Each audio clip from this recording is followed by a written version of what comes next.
Alors, on va maintenant débuter. Bonjour et bienvenue à ce webinaire qui s'intitule Simulation Monte-Carlo dans Excel. D'emblée, je vais vous dire que j'ai quelques problèmes techniques aujourd'hui, donc c'est possible qu'il y ait quelques petites coupures.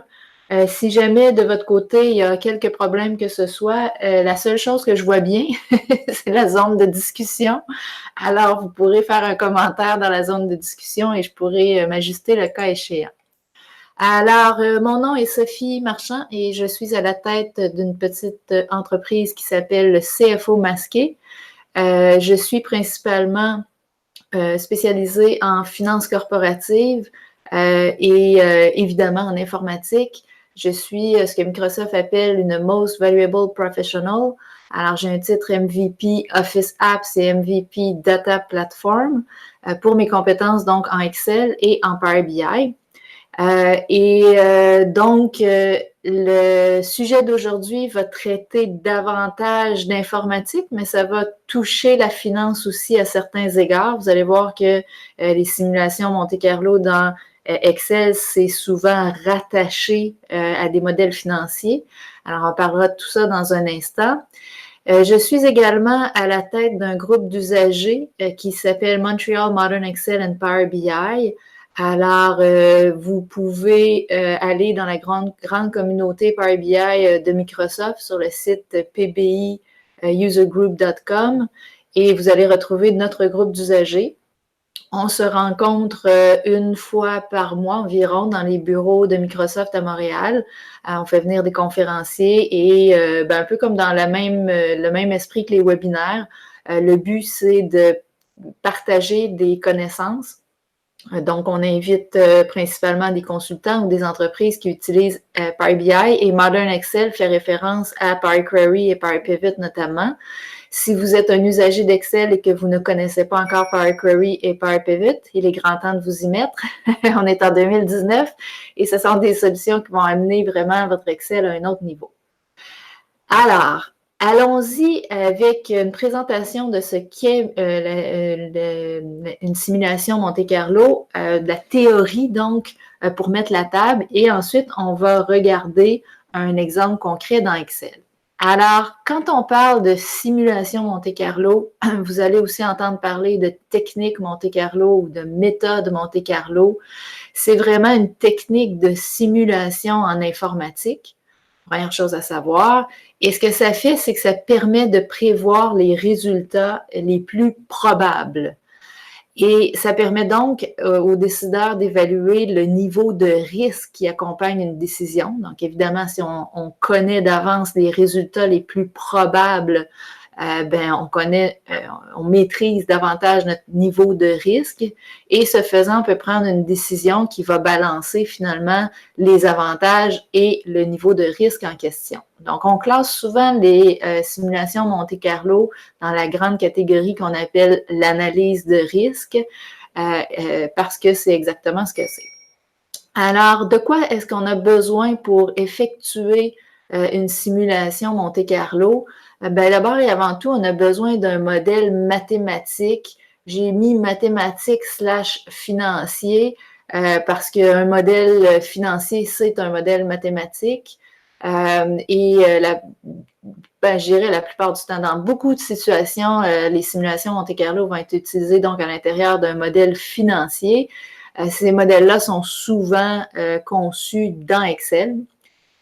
Et donc, comme tout modèle financier ou modèle mathématique, dans ce modèle-là, on doit retrouver des inputs, alors des variables d'entrée ou des hypothèses ou des variables indépendantes, si vous préférez, ce sont tous des synonymes. Par exemple, on peut penser à insérer la taille du marché, la capacité de production, le nombre d'employés dans une entreprise, par exemple, au moment de faire des prévisions. Et ensuite, ça nous prend des variables de sortie ou des outputs, qui sont, elles, des variables dépendantes, puisqu'elles dépendent des variables d'entrée qu'on aura fournies dans notre modèle. Alors, on peut, par exemple, utiliser en variable d'entrée la capacité de production et l'objectif à la toute fin, c'est de vérifier, par exemple, le bénéfice net de l'entreprise. Ça pourrait être ça. Valeur actuelle nette, flux de trésorerie, bref. Les outputs, ce sont des résultats. Alors, les inputs, c'est des données fournies par l'usager. Les outputs, ce sont des résultats calculés par le fameux modèle mathématique. Alors, ce qui est important de comprendre, c'est que toutes ces variables-là vont être attachées ensemble dans le modèle. C'est comme un peu un jeu de domino. Du moment qu'on va changer les inputs, bien évidemment, ça va avoir des répercussions sur toutes les autres variables du modèle jusqu'aux variables de sortie, donc jusqu'au résultat. Et construire donc un modèle mathématique ou un modèle financier, c'est une discipline en soi. Ça a été longtemps ma spécialité, mon expertise principale, la modélisation financière.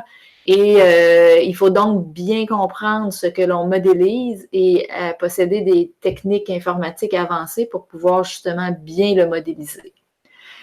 En simulation Monte-Carlo, donc au-delà d'un modèle mathématique ou d'un modèle financier, on a aussi besoin d'un générateur de nombres aléatoires. Alors, ça, c'est fourni à travers différents outils. Mais sachez que dans Excel, on a aussi la possibilité d'utiliser une fonction qui génère des nombres aléatoires. Alors, nous, dans l'exemple qu'on va regarder ensemble, on va utiliser donc cette fonction qui génère des nombres aléatoires dans Excel.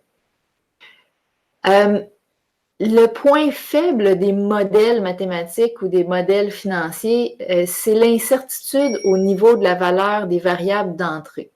Alors, moi, j'aime dire que, en fait, c'est une expression largement connue dans le milieu de la modélisation financière. On dit « garbage in, garbage out ».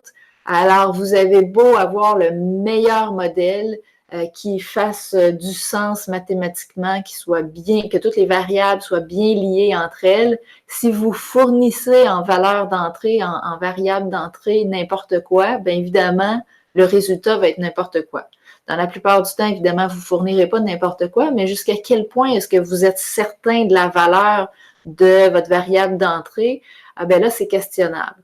Alors, ce que l'on fait pour compenser dans les modèles financiers ou les modèles mathématiques, c'est qu'on va complémenter avec l'analyse de scénario et l'analyse de sensibilité. Alors, on va dire, ça, c'est la variable qu'on pense la plus probable, mais il y a un risque que ce ne soit pas exactement cette valeur-là qu'on observe en réalité. Et là, on va se mettre à générer des scénarios. Évidemment, le classique, c'est le pessimiste, réaliste, optimiste, mais ça pourrait être toutes sortes d'autres scénarios aussi, parce qu'on n'est pas tout à fait certain de la valeur de la variable d'entrée. Et aussi, on va souvent, avec les variables dont on est le moins certain ou sur lesquelles on a un moins grand contrôle, si j'ose dire, on va aussi créer des analyses de sensibilité. Alors, je vais vous montrer deux exemples de ça dans un instant. On est donc en mesure à ce moment-là d'identifier les scénarios qui sont à risque. Parce qu'évidemment, si je roule un scénario qui ne génère pas un résultat satisfaisant, ben, je sais que ce scénario-là, il est à risque. Par contre, je ne sais pas dans quelle probabilité, dans quelle proportion ce scénario-là risque d'arriver. Alors, elle est là la limite du modèle. Et évidemment, on aimerait ça pouvoir rouler des probabilités sur toutes nos variables d'entrée. La réalité, c'est que c'est pas possible de faire ça sur toutes les variables, dans tous les scénarios. Il y a certains prérequis, si j'ose dire, comme on va le voir un peu plus tard. Alors, très succinctement, ici, on a un petit extrait d'un modèle, par exemple. Imaginons une section où on fait la liste de certaines dépenses et on dit, ben, c'est pas tout à fait certain, on va définir 3 scénarios comme ça ici, où, par exemple, l'item 2 pourrait varier de la façon suivante. Pourquoi ça commence à l'item 2 et l'item 3? Bonne question. Je pense que c'est une question de couper-coller, mais donc là n'est pas la question. En fait, vous voyez que chacune des dépenses, on va dire ici, pourrait avoir 3 valeurs. Et là, éventuellement, ça, c'est un bloc dans mon modèle. Éventuellement, l'usager va retenir un scénario et ça va faire en sorte d'aller chercher, là, vous voyez ici, scénario 1, la valeur de ce scénario-là. bien ça veut dire que ça va être toutes ces valeurs-là qui vont arriver, ce qui n'est pas nécessairement le cas dans la réalité. Puis ça pourrait aussi être un mix un peu de scénarios. Bref, vous voyez que c'est intéressant, ça nous donne de la flexibilité. Éventuellement, on va rouler des scénarios, on va dire « Oh, ce scénario-là, il est problématique ». Mais jusqu'à quel point on est sûr de ces valeurs-là d'entrée, ça, c'est autre chose. C'est ce qu'on va voir comment compenser avec une simulation Monte-Carlo. L'analyse de sensibilité, elle peut faire varier une ou deux variables en parallèle. L'idée, c'est, par exemple, ici, on regarde l'impact d'une variation de taux de change. Donc, on met différents taux de change ici dans notre modèle. Variation du nombre d'unités, on met différents nombres d'unités dans notre modèle. Et on regarde l'impact sur le bénéfice net. Donc, on se dit, notre scénario central, c'est celui-là ici. Mais si ce scénario-là ne se produit pas, s'il y a moins d'unités, par exemple, et que le taux de change est moins grand, on pourrait se retrouver avec un résultat assez différent et on regarde donc l'impact dans les deux sens. Alors, on est capable d'avoir une étendue des possibilités. On connaît nos scénarios qui sont plus à risque, mais encore une fois, au risque de me répéter, on ne connaît pas la probabilité. Alors, qu'est-ce que ça va apporter la simulation Monte-Carlo? C'est que ça va remplacer les valeurs des variables incertaines dans le modèle et ça va donc les remplacer par des échantillons aléatoires qui vont être créés à partir de distributions de probabilités. Alors, ça fonctionne quand les données ont un profil hautement probabiliste. Alors, il faut connaître nos données, il faut savoir quel genre de forme de distribution ils suivent. Alors, des distributions, vous en voyez là plusieurs ici. Évidemment, la distribution selon la loi normale, c'est celle qu'on connaît le mieux, mais il y en a d'autres. Et donc, si on ne connaît pas ça, si on n'a pas cette information-là par rapport à nos variables d'entrée, bien, ça devient plus difficile d'utiliser les simulations Monte-Carlo. Alors, c'est pour ça que ce n'est pas non plus utilisé pour toutes les variables de tous les modèles. Alors, si on roulait, par exemple, dans notre petit exemple de tantôt, une simulation Monte-Carlo, c'est qu'on arriverait à générer toutes sortes de simulations, donc d'itérations, et suivant donc une certaine distribution, et on arriverait à une variable qui est la valeur la plus probable. Alors, vous voyez que c'est aucune des valeurs des trois scénarios, c'est une autre valeur qui est la plus probable, et donc on va aboutir avec un scénario qui sera jugé le plus probable étant donné les valeurs d'entrée. Alors, c'est vers ça qu'on s'en va. Comment ça marche? Bien, on doit d'abord définir un ensemble de solutions possibles. On doit ensuite générer des variables d'entrée de façon aléatoire. Encore une fois, il faut que ça suive une probabilité de distribution. On va ensuite compiler les résultats, on va les analyser. Alors, plus on va faire de simulations, plus on va rouler de simulations, vous comprendrez que plus les distributions résultantes vont devenir listes et vont correspondre aux résultats théoriques réels. Alors, si vous lisez la documentation, on dit souvent il va vous falloir un minimum de 100 simulations. Pour certaines données, c'est pas suffisant, il en faut plus que ça. Pour d'autres, ce sera suffisant. Bref, il y a beaucoup à apprendre sur le sujet, mais habituellement, on donne comme règle du pouce 100 simulations. Alors ici, je vous montre un exemple qui est tiré de Wikipédia quand ils expliquent c'est quoi la simulation Monte-Carlo. Je trouvais que c'est très visuel. On vous dit comment qu'on pourrait faire, par exemple, pour calculer la superficie d'un lac qui n'a pas une forme très facile pour calculer l'air, alors que le terrain, lui, qui est tout autour en vert, a une forme pas mal plus facile à calculer. Calculer l'air d'un carré, c'est assez simple. Alors, l'idée, c'est de dire, OK, on va lancer X obus de canon. Bon, le geste est discutable, mais c'est la théorie derrière qui compte. Obus de canon, donc, de façon aléatoire dans cette portion de terrain. Et ensuite, on va compter que N obus ne sont pas allés dans le lac. Alors, on en lance X, puis N ne sont pas allés dans le lac. Donc, N, ça va être tous ceux qui vont être autour dans la partie en vert ici. Alors, on va dire X moins N, c'est ceux qui sont les obus qui sont tombés dans le lac. Et donc, si on a un bon échantillonnage, on va pouvoir dire que l'air du lac, c'est l'air du terrain au complet qui inclut le lac.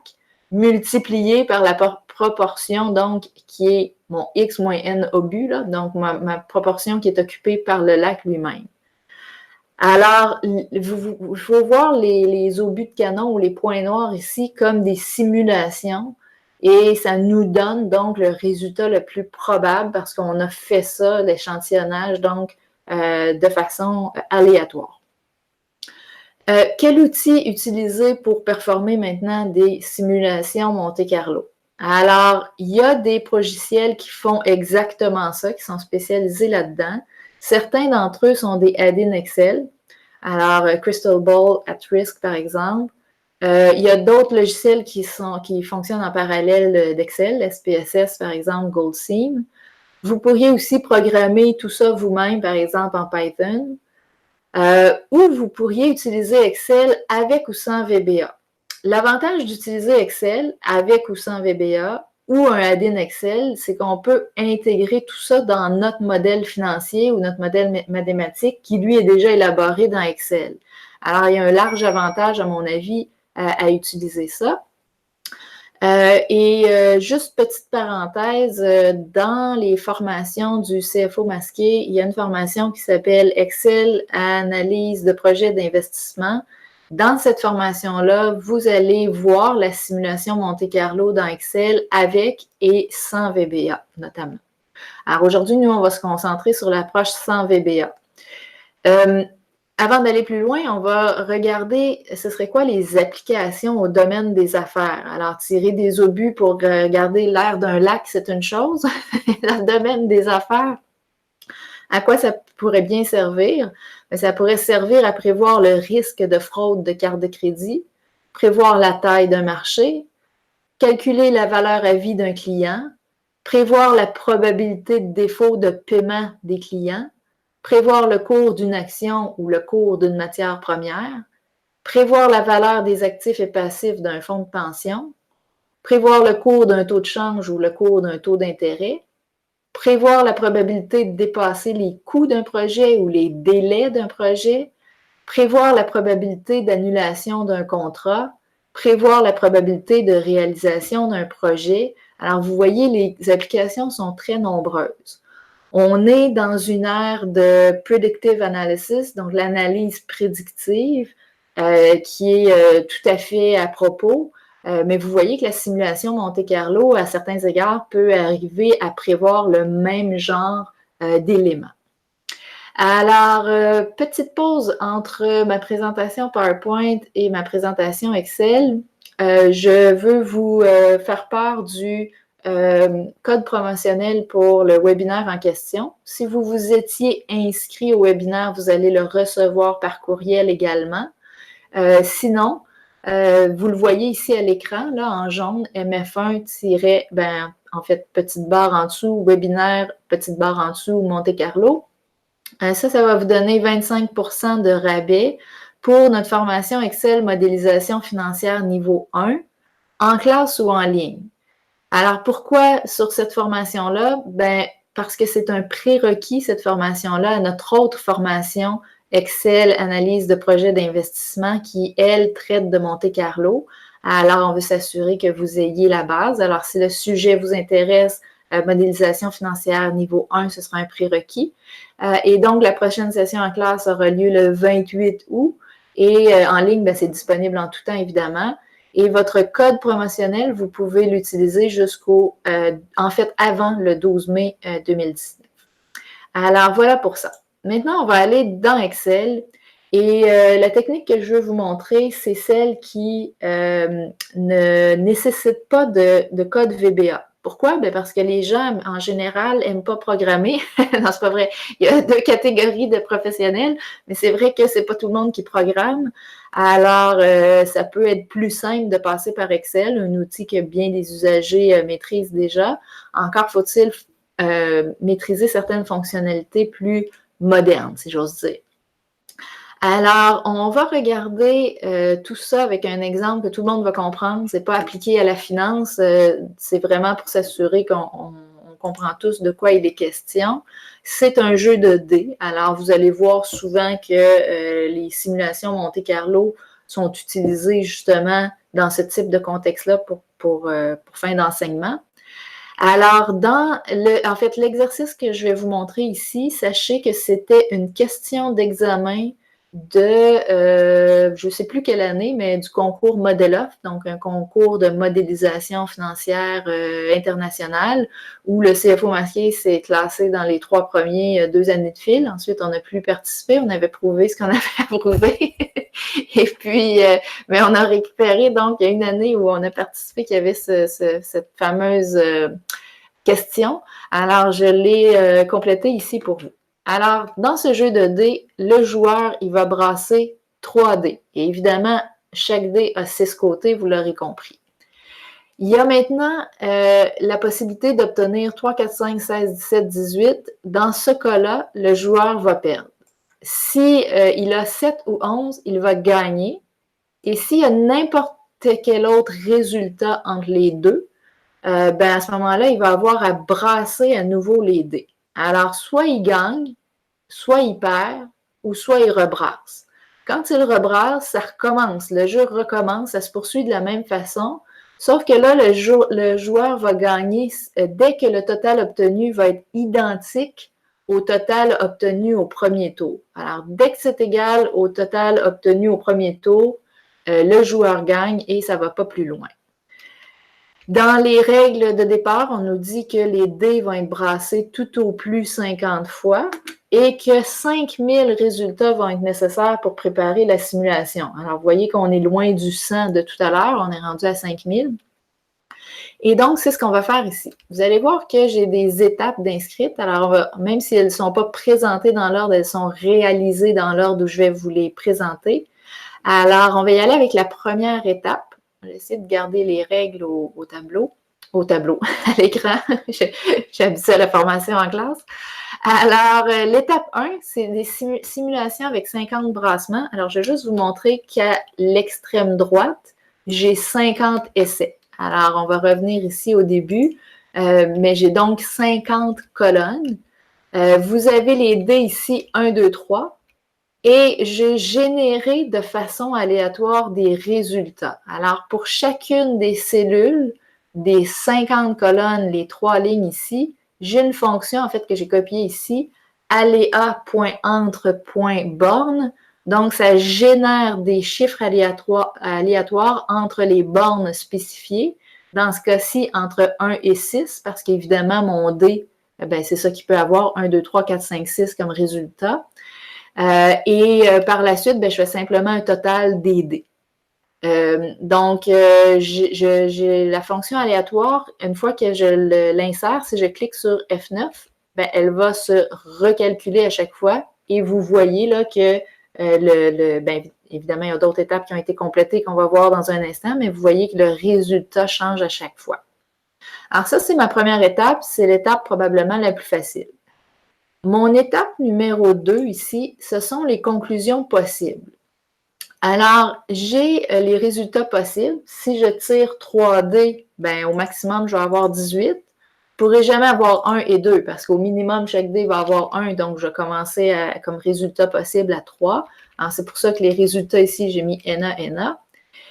Et donc, au premier essai, quand vous jetez les dés la première fois, les résultats possibles, je les ai inscrits ici. C'est en fonction des règles qu'on a parlé tantôt. Alors, si j'obtiens 3, 4, 5, etc., je perds. Alors, vous voyez, perd.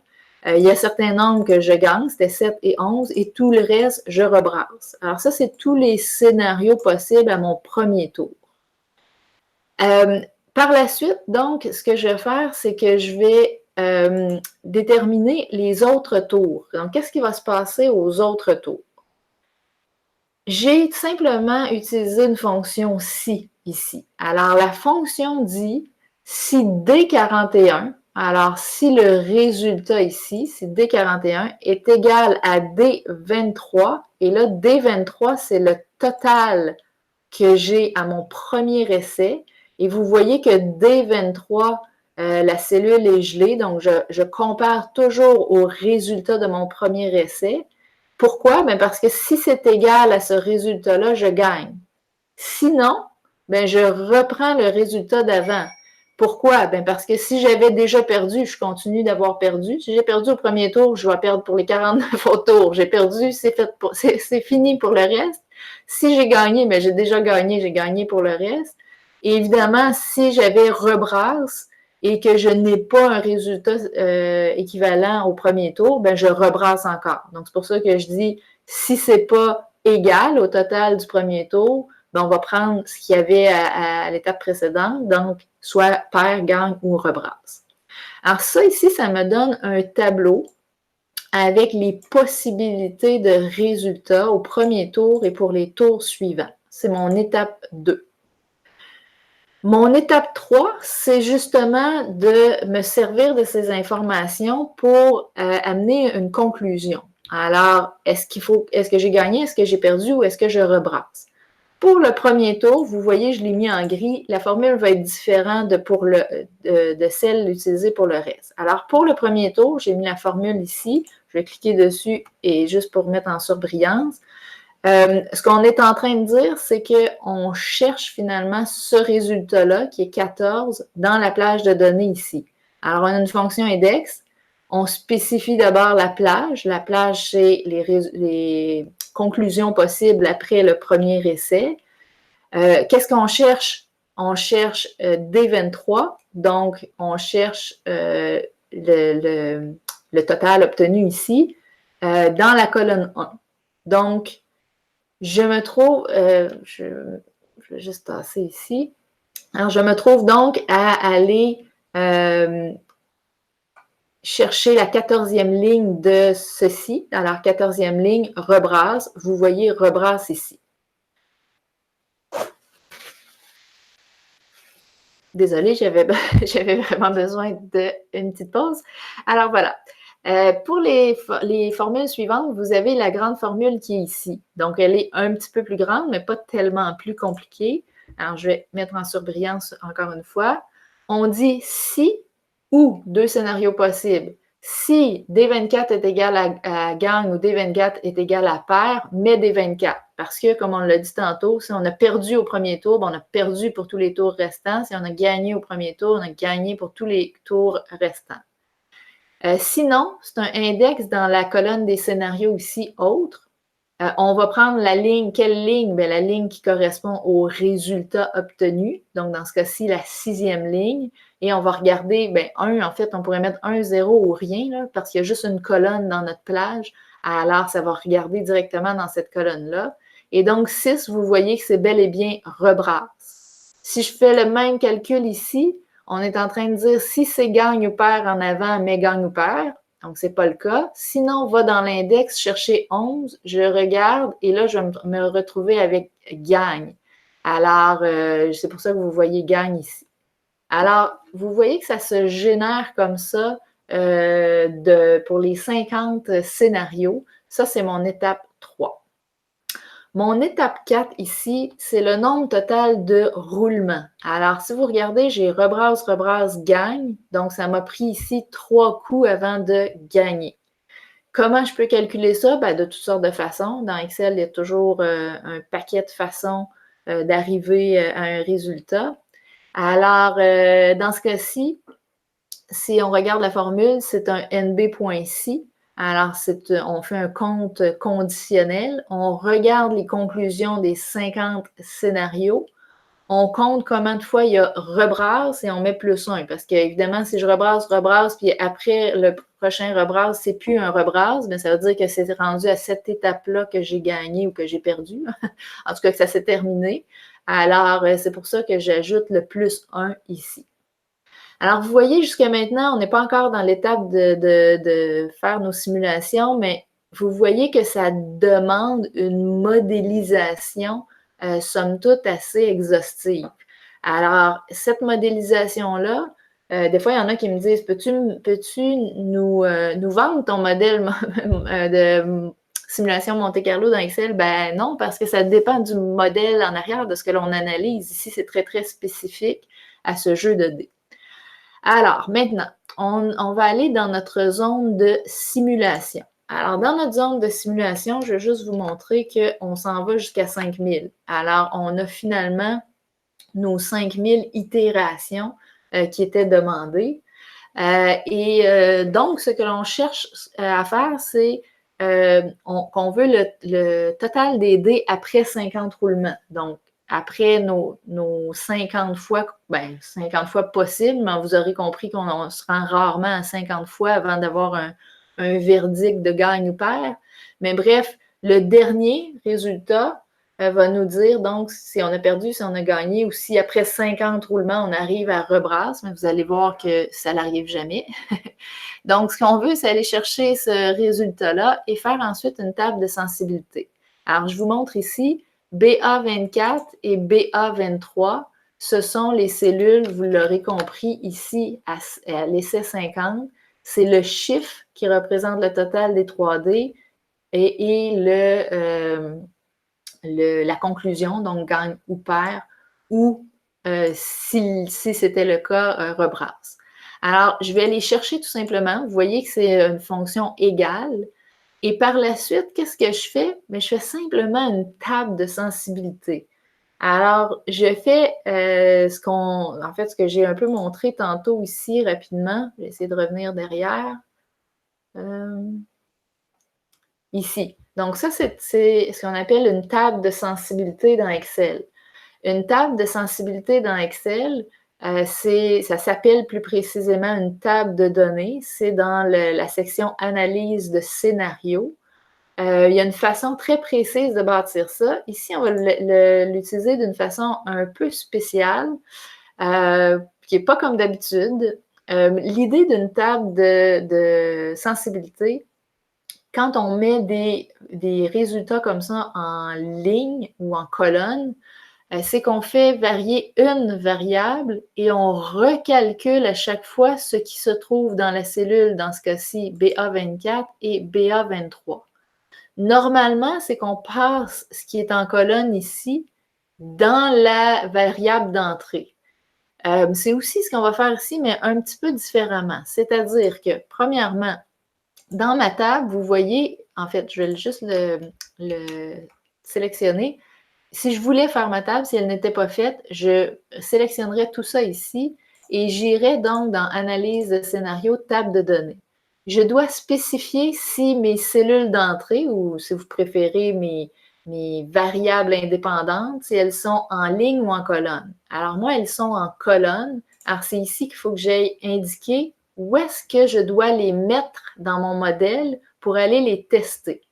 Autrement dit, Excel va prendre le 1, va le mettre dans la cellule que je vais indiquer ici, il va recalculer mon modèle. Il va prendre le 2, il va le remettre dans la cellule que je vais indiquer ici, il va recalculer mon modèle. Et à chaque fois qu'il va recalculer, il va me mettre le résultat attendu. Alors, moi, le 1, 2, 3 jusqu'à 5000, je ne veux pas le mettre dans une cellule précise. Ce que j'ai choisi comme cellule, si vous regardez, c'est A58, puis A58, c'est ici une cellule vide. Pourquoi est-ce que j'ai fait ça? Bien, j'ai fait ça parce que, et ce sera l'utilité dans toute simulation Monte Carlo que vous voulez faire dans Excel sans VBA, c'est que du moment qu'Excel, il prend le 1, il copie ici, il va mettre 1 comme ça ici, et vous voyez que ça se recalcule. Après ça, il va prendre le 2, il va le mettre ici, ça se recalcule ensuite. Alors, l'idée de prendre une variable et d'aller la pousser dans une cellule vide, ça fait simplement en sorte de recalculer, c'est-à-dire de régénérer des nouveaux résultats pour les 3D. Donc, de régénérer ici avec le aléa entre bandes des nouveaux chiffres. Alors, bien entendu, si vous n'avez jamais utilisé une table de données et que vous n'avez jamais fait d'analyse de sensibilité, c'est un peu ardu à comprendre. Ça, c'est justement couvert dans la formation modélisation financière niveau 1. Mais si vous en avez déjà fait, vous comprenez qu'ici, on ne va pas mettre la variable dans une cellule d'input du modèle, on la met dans le vide parce que tout ce qu'on veut, c'est que ça se recalcule. Et dans le fond, c'est comme si ça, en mettant le 1 dans cette cellule-là, c'est comme si ça régénérait ici tout un nouveau tableau. Ce faisant, donc, dans nos 5000 simulations, on dit, ben, on a perdu avec, ben là, ça c'est le chiffre qu'on avait obtenu, mais surtout si on retient le statut, on a perdu, on a gagné, perdu, etc. Et donc, ce qu'on peut faire ensuite, c'est des probabilités. Dire, ben, après 5000 fois, on peut-tu conclure que c'est tendancieux? Tendancieux, je ne sais pas si c'est le bon terme, en tout cas, s'il y a une tendance. Alors, regardez ce que j'ai fait ici. J'ai utilisé une fonction nb.c. Alors, dans la colonne de mes 5000 simulations, où est-ce que je mets la conclusion de chacune de ces simulations-là, je regarde le nombre qui sont égales à gagne. Et ensuite, je regarde le nombre qui est égal à pair. Je fais le total. Évidemment, on ne sera pas surpris que ça donne 5000. On ne sera pas surpris non plus qu'après 50 essais, on est à 0 pour rebrasse. Donc, je pense que c'est bien avant 50 essais, mais le fait d'aller jusqu'à 50, ça nous permet de s'assurer de la chose. Et donc, par la suite, je peux simplement faire un total pas un total, mais un ratio en fonction du 5000. Alors, on voit ici 73 26,70 Si je voulais cliquer sur F9, je régénérerais encore 5000 simulations. Vous voyez que les résultats vont toujours être assez proches. Alors, ça nous donne une très forte probabilité que si je joue à ce jeu-là, je vais gagner. Alors, en tant que décideur, si c'est gagne-pair dans un projet, ben, je vais probablement embarquer dans ce projet-là. Bon, évidemment, on a vu toutes sortes d'autres applications plus tôt, là, mais c'est le genre de conclusion auquel on va arriver. Alors, est-ce que faire ça dans Excel, c'est lourd?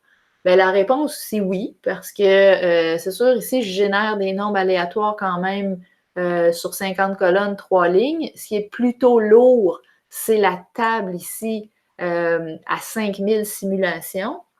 Alors, ce qui va arriver dans Excel, c'est que vous avez la possibilité je ne suis pas dans le bon menu, dans les formules ici, de dire que vous voulez travailler en mode automatique, manuel ou automatique, sauf dans les tables de données. Bien, il sera probablement préférable de cliquer automatique, sauf dans les tables de données, pour pas que ça régénère 5000 simulations à chaque fois que vous faites un petit changement dans votre fichier. Et quand vous aurez terminé, vous le remettez en mode automatique. Alors ça va permettre d'être beaucoup plus performant. Mais vous voyez qu'ici, je n'ai pas eu besoin de programmer, je n'ai pas eu besoin d'utiliser le langage VBA pour générer toutes mes simulations. Il m'a fallu simplement une table de données, mais encore faut-il bien construire le modèle derrière. Alors évidemment, si vous avez une situation similaire à construire, vous pourrez vous inspirer de ces étapes-là, mais votre situation, ce ne sera pas toujours de brasser 3D avec des chiffres de 1 à 6. Donc, il faudra évidemment l'adapter. Il y aura peut-être des étapes supplémentaires à réaliser également. Et donc, c'est là où je dis que utiliser Excel. Donc, si vous ne faites pas la simulation directement dans Excel comme on vient de le faire, mais que vous utilisez par exemple un add-in, bien, le fait que ce soit un add-in d'Excel vous permet de monter le modèle adéquatement à la base. Parce que peu importe l'outil que vous allez utiliser, que ce soit un add-in Excel ou même une solution externe à Excel, il vous faudra un solide modèle en arrière. Alors, il faut d'abord apprendre à bien modéliser. Alors, je vais juste revenir derrière et vous... Bon, j'étais allée pas mal loin. Je vais vous remettre ici le code promotionnel pour la formation. Je vous ai mentionné, je vais ouvrir une page web, que si vous êtes intéressé à la simulation Monte-Carlo, on a une formation donc qui traite du sujet. Ce n'est pas que ce sujet qui est traité dans la formation. Attendez, j'essaie d'amener une page. Voilà. Donc, ce n'est pas que ce sujet qui est traité dans la formation, mais c'est traité. On voit donc dans la formation analyse de projet d'investissement, la simulation Monte-Carlo dans Excel avec et sans VBA. Donc, si vous ne savez pas programmer, ce n'est pas grave. On a quand même des petites bases qui sont fournies.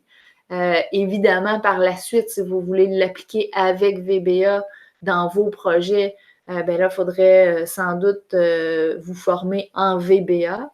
Et donc, c'est vu dans cette formation-là, mais en prérequis, il y a la formation modélisation financière niveau 1. Alors, cette formation-là, vous voyez qu'elle est offerte en classe et en ligne. Et le code promotionnel, donc, c'est pour avoir accès à cette formation-là ici. Alors, dans la formation de modélisation financière niveau 1, vous allez apprendre à monter des modèles, un peu comme je l'ai fait dans la simulation Monte-Carlo, donc c'est-à-dire attacher toutes les variables ensemble, à créer des analyses de scénarios, à créer des analyses de sensibilité. Et l'étape d'après, c'est de créer des simulations Monte-Carlo. Donc, c'est pour ça qu'on la met en prérequis. Alors voilà, c'est un webinaire qui a été plus court que l'habitude. Je ne sais pas si j'ai fait trop vite, mais si vous avez des questions, je vous invite à utiliser la zone de chat. Ça va me faire plaisir de pouvoir y répondre. Sinon, sachez que si vous vous êtes inscrit au webinaire, vous allez recevoir le code promotionnel aussi par courriel et le lien de l'enregistrement si l'enregistrement s'est bien passé. Et pour les prochains webinaires, donc vous pouvez toujours aller dans le calendrier webinaire. Vous allez retrouver les prochains webinaires, donc le prochain qui est Web Scraping avec Power BI, mais vous allez aussi retrouver les enregistrements de webinaires passés. Alors, quand je suis capable de faire un bon enregistrement du webinaire, je vais vous le mettre à disposition dans cette section-là. Alors, si vous avez des questions, je vous écoute ou en fait, je vous lis. Et sinon, je vais vous dire à la prochaine. Et n'hésitez pas à aller sur notre site, le cfomasqué.com, pour lire nos articles de blog. On en a plus de milliers. Et poser vos questions sur notre forum. Ça nous fera plaisir de vous répondre si vos questions sont claires et surtout si vous déposez un fichier qui explique votre problématique. Alors là-dessus, je vous souhaite une bonne fin de journée.